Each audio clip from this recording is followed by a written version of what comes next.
Halo teman-teman, ini adalah Acer eMachine U351, sebuah casing mini micro ATX dari brand Acer Gadget. U351 ini adalah saudara dari U320 yang beberapa bulan ke belakang sempat menjadi pusat perhatian. Untuk seri U351 ini adalah seri yang menggunakan kaca tempered glass. Dimensinya sedikit lebih tinggi dari saudara-saudaranya karena mendukung penggunaan AIO water cooling di bagian atas.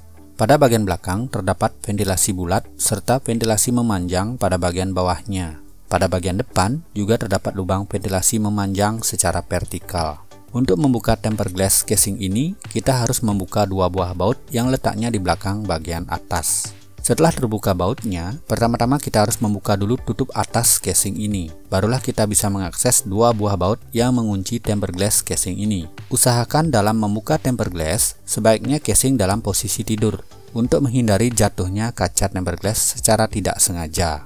Dalam paket penjualan casing ini, kita akan mendapatkan bungkusan yang berisi 5 buah kabel TACE, 3 buah spacer, dan sebungkus baut untuk keperluan pemasangan peripheral pada casing ini. Selain itu, tentu saja kita mendapatkan sebuah user manual. Pada manual ini juga terdapat petunjuk pemasangan SSD dan HDD pada casing ini, yang menurut saya kurang begitu estetik karena lokasi SSD dan HDD dipasang pada bagian ini. Bisa dibayangkan kabel akan berseliweran terlihat dari luar. Oke, kita akan buka dulu plat ini agar nantinya kita lebih mudah memasang komponen ke dalam casing. Nah, selain pada plat tersebut, kita juga bisa memasang SSD atau hard disk pada bagian bawah casing ini. Beralih ke bagian belakang, casing ini mendukung hingga 4 buah slot ekspansi tambahan seperti pada casing micro ATX pada umumnya. Pada bagian belakang atas terdapat konektor AC power yang terhubung dengan kabel menuju power supply. Beralih ke bagian depan, yaitu bagian pertombolan dan port. Seperti casing pada umumnya, di sini terdapat tombol power dan tombol reset. Lalu ada jack combo 3,5 mm, port USB 2.0, port USB 3.0, dan port USB Type-C. Kita akan tes nanti port USB Type-C ini versi berapa dan berapa bandwidth yang diberikan. Beralih ke perkabelan. Untuk perkabelan casing ini standar saja ya.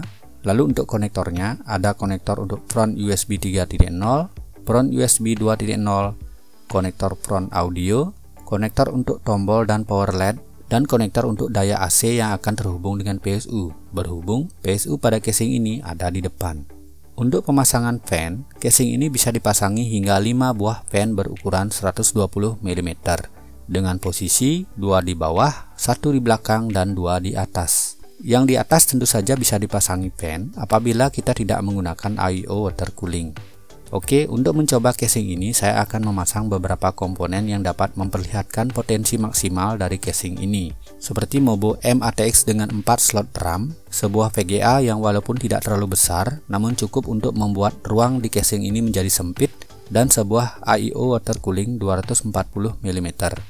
Baik, tanpa berlama-lama, mari kita rakit dan masukkan komponen ke dalam casing ini.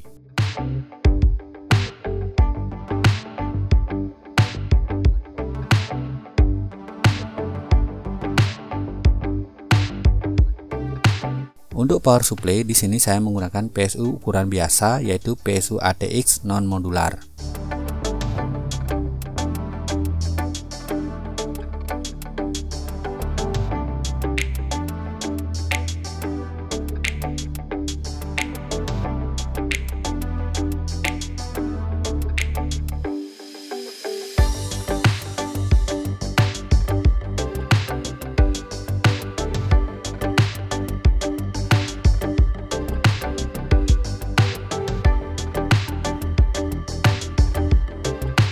Nah, untuk storage, sayangnya saya tidak punya HDD nganggur, jadi di sini saya hanya memasang sebuah SSD 2,5 inci pada bagian bawah casing ini.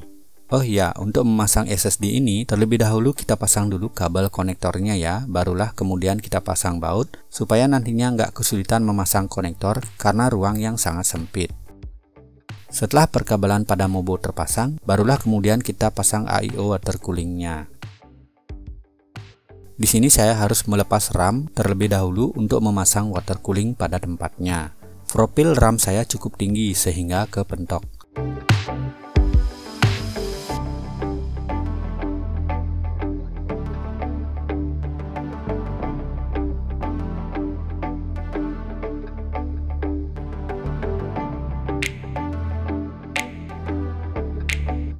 Setelah berhasil memasang radiator pada tempatnya, mulailah saya keringat dingin melihat kabel seliweran. Saya sempatkan memakan pepaya untuk menurunkan tingkat stres.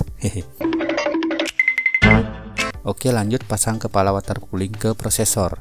Di sini saya menggunakan thermal paste murahan karena kebetulan stok thermal paste saya yang bagus sedang habis. Sayang sekali memang, dan mungkin nanti kita akan melihat suhu prosesor cukup tinggi ketika full load. Setelah water cooling terpasang, lanjut pasang fan di bagian belakang. Oke, lanjut pasang graphic card.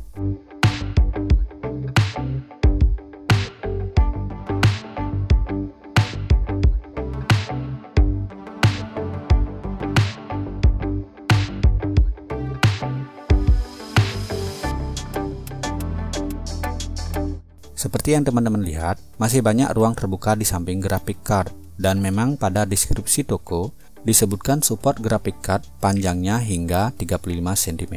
Sehingga graphic card dengan 3 fan sepertinya bisa masuk dengan mudah. Tetapi dengan catatan, kabel PSU bisa teman-teman atur. Selanjutnya adalah memasang plat samping ini yang juga merupakan dudukan untuk storage. Seperti yang saya bilang di awal, tidak estetis jika kita memasang SSD atau HDD di bagian ini, karena akan ada kabel seliweran yang terlihat dari luar. Untuk itu, di sini saya tidak memasang storage apapun di plat ini. Kemudian terakhir di sini saya memasang tutup bagian atas yang berbentuk full mesh ini, namun tanpa memasang tempered glass-nya. Saya ingin mencoba dulu PC ini tanpa tempered glass terpasang. Setelah menekan tombol power, sepertinya tidak ada masalah dan PC ini bisa boot ke Windows tanpa problem.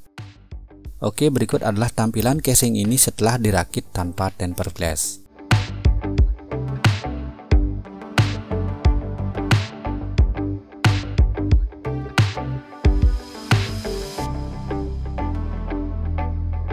Berikutnya kita pasang tempered glass dan kita kletek plastiknya.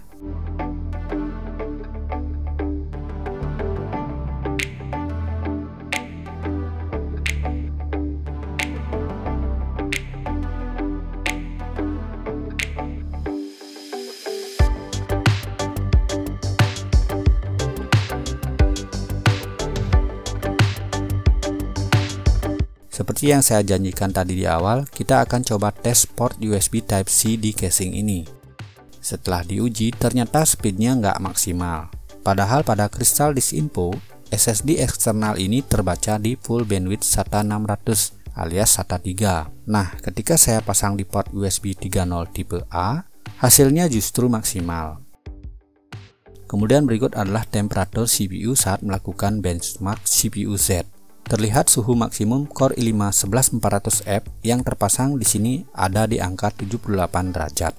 Cukup tinggi karena di sini saya menggunakan thermal paste yang kurang proper. Mungkin akan lebih adem jika menggunakan thermal paste yang bagus. Kemudian pada uji gaming Forza Horizon 5, terlihat suhu prosesor ada di kisaran 60 derajat Celcius dan suhu GTX 1650 Super-nya cukup adem di sekitar 58 derajat saja. Lalu saya juga mencoba memasang CPU cooler tipe tower yaitu Deepcool Gamax GTE dengan ketinggian 158 mm alias hampir 16 cm. Dan ternyata tidak mentok dan masih ada ruang antara heatsink dengan tempered glass. Jadi casing ini masih mampu mengakomodasi heatsink tower dengan ketinggian 15 cm. Sebagai bonus, ini adalah tampilan casing ini setelah plat samping dibuka. Sehingga PSU bisa kita lihat dengan jelas beserta kabel-kabelnya. Cukup keren jika teman-teman bisa merapikan kabelnya. Lalu yang terakhir yang paling saya suka adalah tampilan saat benar-benar terbuka tanpa tempered glass. Keren, kompak, dan padat. Oke teman-teman, demikian review casing Acer Gadget U351 ini. Semoga bermanfaat. Jangan lupa dukung channel ini dengan cara subscribe, like videonya, dan tinggalkan komentar. Sampai jumpa di video saya selanjutnya.